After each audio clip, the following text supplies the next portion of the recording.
Yo, what is up guys, Shasi here back with another tutorial, and on this video I'm going to show you guys or try to show you guys how to recreate Brandon Howard's OnePlus 5T intro shot on your Android device in KineMaster.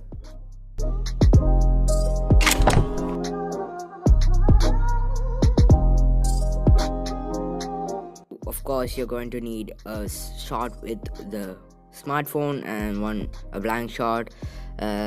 This setup, I just attached my tripod stand to my phone so I could grip on something while I'm shooting. I will also show a thread method, like a strap-on method. I'm just going to eyeball it, just handheld footage. I'm just gonna stabilize it later in Google Photos. Just take a blank shot like that, and after that I'm just going to set up my phone vertically.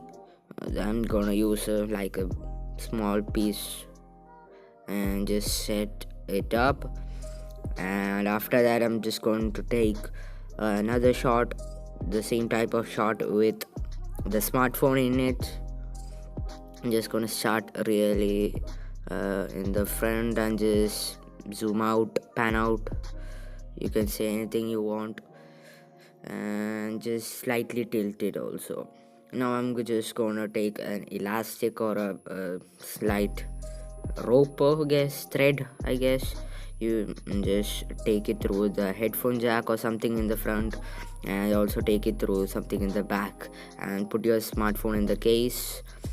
I'm just gonna put my smartphone here, and now if you just hold the loose thread pieces together, you have a nice rig, so you can just put it on your neck and stretch it out, and so you will get much more stable footage.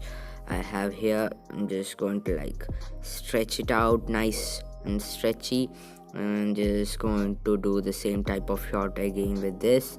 And after that I'm just going to do the same with a smartphone in it.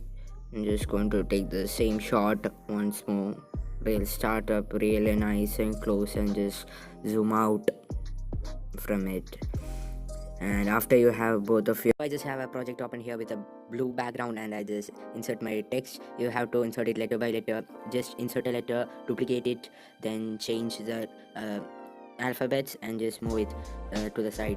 We are doing this to make the font size exactly same for every single letter, so you don't have to do any readjustment later, and just make it nice and tight.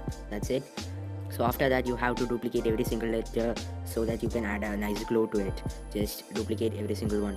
After you have done duplicating it, I'm just going to make each of one of them, each of one of the pairs a different color, so you can add a glow. I'm just currently using green, I will change it to red.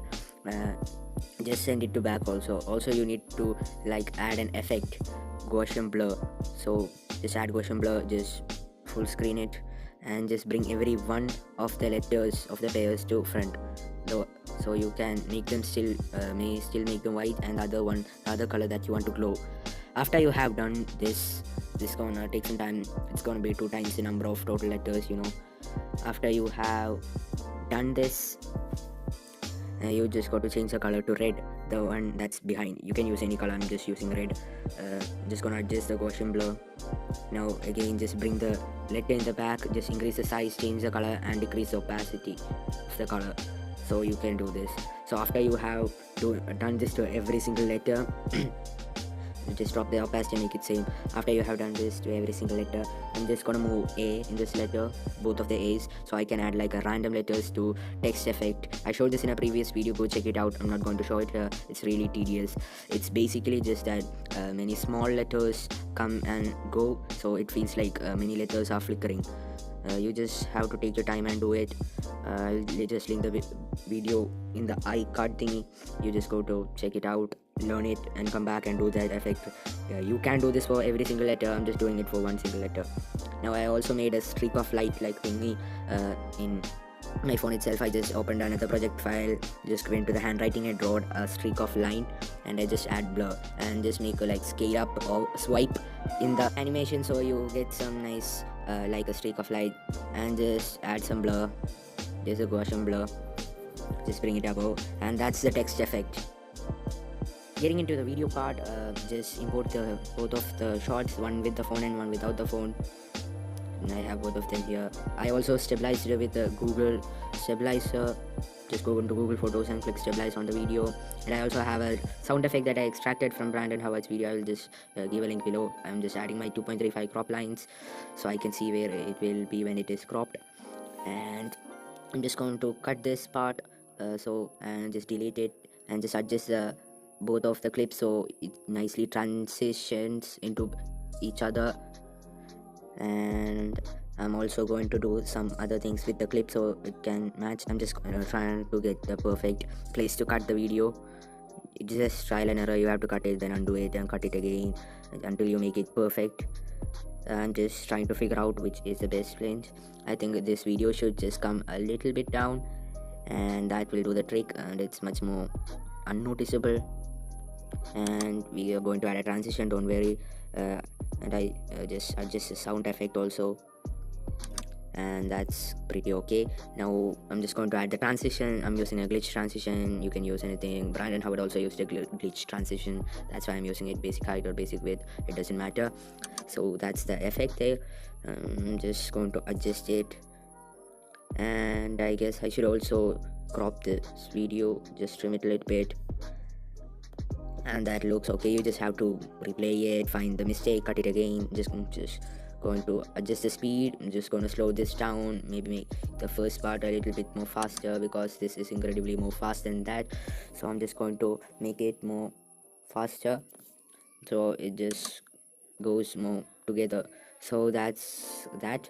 And I'm just going to crop it, just the end, just make it centered so it will nicely move in the video to be at the center at the end of the video. I'm just going to put the sound effect in the transition here. That's it. And now if you just play it back, it goes nicely with the transition and the sound effect. You will get the sound effect in the link below. I'll just give it to you. And I'm just going to adjust the speed on, make it 2, and adjust the speed on 2 sides. You just have to, it's basically just trial and error. You have to do that again, cut it, undo it again, make it again, and that's it. Now getting into animating our text, I'm just going to add our text that we exported, green screen, blue screen, anything. I'm just chroma key it in the first itself and just gonna make it 0 so it's nice and clean. I did blue because the green line were not as much beautiful as this, I guess.